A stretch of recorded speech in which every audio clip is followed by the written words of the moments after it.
बिस्मिल्लाहिर्रहमानिर्रहीम। कैसे हैं दोस्तों? आज चाइना ने इंडिया को वार्न किया है कि इंडिया चाइना की इंटरनल मैटर्स में मुदाखलत ना करे। इंडिया ने ऐसी कौन सी वारदात डाली थी जिसकी वजह से चाइना को वार्न करना पड़ा, और टाइम लाइन क्या थी, क्यों इंडिया ने ये वारदात डालने की कोशिश की। और दूसरा जो खबर आई है वो ये है कि जो इंडिया का नेशनल सिक्योरिटी एडवाइज़र है अजीत डोवल, उसने कुछ बयानबाजी की है पाकिस्तान के अगेंस्ट, और कुछ उसने सबूत मांगे हैं और उसको सबूत देने की कोशिश करेंगे कि उसने कौन से बयान किया है और क्यों ऐसे बयान उसने दिए हैं और ऐसे वो बातें कर क्यों रहा है। इस सारी चीज़ों को डिस्कस करते हैं। तो चलते हैं अपनी पहली खबर की तरफ कि चाइना ने इंडिया को वार्न किया है। अभी ये जो रिसेंटली SCO कॉन्फ्रेंस होने जा रही है वज़ीर ख़ारजा की, इंडिया के जो फॉरेन मिनिस्टर हैं, वो जो वज़ीर ख़ारजा हैं जयशंकर, वो भी इस वक्त चाइना के अंदर ही हैं। जितने भी SCO मेंबर स्टेट हैं वो सारे के सारे उनके वज़ीर ख़ारजा चाइना में हैं। तो इंडिया ने क्या किया है कि सरकारी तौर के ऊपर जो दलाई लामा का इशू है उसको हाईलाइट किया, उसके ऊपर बयानबाजी की है। तो चाइना का जो फॉरेन ऑफिस है इंडिया के अंदर, उन्होंने अपने मतलब फॉरेन ऑफिस के थ्रू फौरी तौर पे इंडिया को पैगाम दिया है, उनको वार्न किया है कि इंडिया जो है दलाई लामा के इशू से दूर रहे। ये चाइना का इंटरनल मैटर है और चाइना इसको अपनी सिक्योरिटी की टाइम लाइन या रेड लाइन तस्वर करता है। तो इंडिया को वार्न किया गया है कि दलाई लामा के इशू के ऊपर डिस्कस ना किया जाए। और ये जो दलाई लामा का इशू है ये चाइना का इंटरनल मैटर है। चाइना ने क्या किया कि लद्दाख के ऊपर भी अपनी फोर्सेस को इंक्रीज़ कर दिया है कि चाइना की अब जो इंडिया के साथ टेंशन्स हैं वो अरूज पे आती जा रही हैं।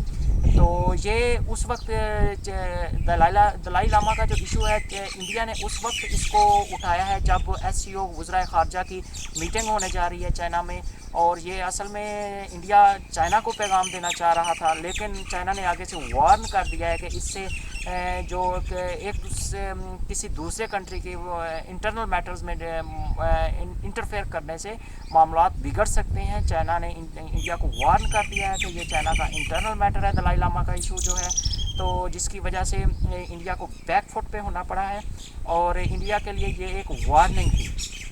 एक और जो खबर है वो ये है कि जो इंडिया का नेशनल सिक्योरिटी एडवाइज़र है अजीत डोवल, उसने कहा है कि पाकिस्तान के अटैक की वजह से, जो पाकिस्तान ने इंडिया के ऊपर अटैक किया था, उससे खिड़की का एक शीशा भी नहीं टूटा, एक कांच भी नहीं टूटा। अगर टूटा है तो हमें कोई दिखा दें, कोई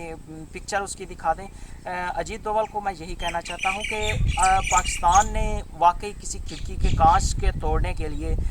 इतना अटैक नहीं किया था। पाकिस्तान ने जो अटैक किया था वो जो हिंदुत्व की जो पॉलिसी थी, वो जो मतलब हिंदुस्तान में एक हिंदुत्व की पॉलिसी थी, उसको ब्रेकअप करने के लिए पाकिस्तान ने अटैक किया था, और वो हिंदुत्व की पॉलिसी ब्रेकअप भी हुई है और नॉर्मल इंसानियत जो है उसका लेवल अप हुआ है, और हिंदुत्व की जो पॉलिसी है वो ब्रेक डाउन होकर नीचे गिर चुकी है। इंडिया का सेकुलरिज्म जो था इंडिया का मोदी ने, वो तो वैसे मोदी ने उसको ऑपरेशन तंदूर में डाल दिया था। तो पाकिस्तान ने जो अटैक किए हैं उसका जो इंडिया के जो राफेल गिरे हैं, या इंडिया के जो तकरीबन कुछ 1500 के लगभग फौजी मर गए हैं इंडिया के, ये सारी चीज़ें पाकिस्तान ने दिखाने के लिए नहीं किया, ये इंडिया को सबक सिखाने के लिए किया गया था, और पाकिस्तान ने इंडिया को सबक भी सिखा दिया है, जिसकी वजह से अजीत डोवल को ये बयानबाजी करना पड़ रही है, उसको बताना पड़ रहा है कि हमारा कुछ नुकसान नहीं हुआ। चलें ठीक है, आपका नुकसान जो भी है होना था हो गया, लेकिन आपकी ये जो बयानबाजी है, अगर आपका नुकसान नहीं हुआ था तो फिर आपके जो जितने भी मुर्दा थे, जंग में मरे थे लोग, उनके लिए आपकी गवर्नमेंट ने, आपकी सेंट्रल गवर्नमेंट की तरफ से जो मुर्दा लोगों को 2-2 लाख रुपए, और जो ज़ख्मी हुए थे या जिनके घर कुछ पार्शली डैमेज हुए थे, उनको 1-1 लाख रुपया दिया गया था, देने का ऐलान किया गया था आपकी इंडियन सेंट्रल गवर्नमेंट की तरफ से। तो वो जो नुकसान है वो पाकिस्तान के जो अटैक हुआ था उसकी वजह से क्या नहीं हुआ था। तो इन सारी चीज़ों को देखते हुए इंडिया का मीडिया खुद से, अगर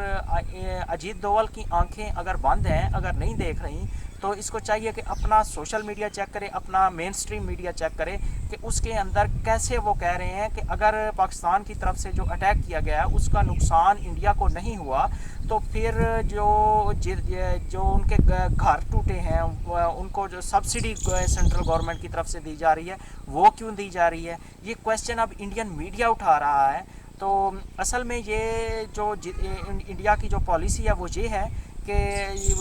جنگ میں ہارنے کے بعد ایبرپٹلی تو انہوں نے ہار تسلیم نہیں کی, تو آہستہ آہستہ وہ شاک ابزرور کا کام کر رہے ہیں جو انڈین ہے کہ آہستہ آہستہ تسلیم کیا جائے. کہ ایک جگہ پہ کہہ دیا کہ رافل گر گئے ہیں, دوسری جگہ پہ کہہ دیا کہ فوجی مارے گئے ہیں, تیسری جگہ پہ کہہ دیا کہ کوئی نقصان نہیں ہوا, کوئی کانچ دکھا دیں. بھائی کانچ تو ہم نے توڑا بھی نہیں ہے, ہم نے تو جسٹ ہندوتوا کی جو مائنڈ سیٹ تھا اس کو توڑا ہے. تو ہندوتوا کا اگر مائنڈ سیٹ ہے تو دکھائیں کہیں اور بھی اگر ہے تو وہ بھی بڑی جلدی پاکستان اس کو توڑ دے گا. پاکستان کا ڈیفنس سسٹم اتنا مضبوط ہے کہ ہندوتوا کا جو مائنڈ سیٹ ہے اس کو توڑ سکتا ہے, کانچ کو نہیں توڑنے آئے گا پاکستان. اللہ حافظ.